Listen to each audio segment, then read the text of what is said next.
Cái áp của nó cá nhỏ bé trên mình rất là นี่คือเดินจังปะ ปลาเผา180 บาทนะครับ ผักกาเหรอไปอ่ะ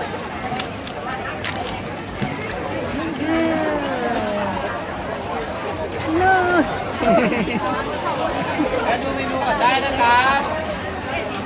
นี่พี่นี่เจอแล้วอะไรเนี่ย 아치 해나 요거나 ทำไว้ของ ปลาเผา180 บาทนะครับ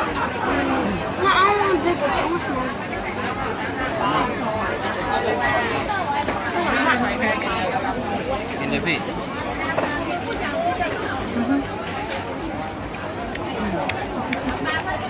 100 บาทครับผม พอยำเนาะ เจมส์ nói to หอยแครงอย่างเดียว100ใช่ไหม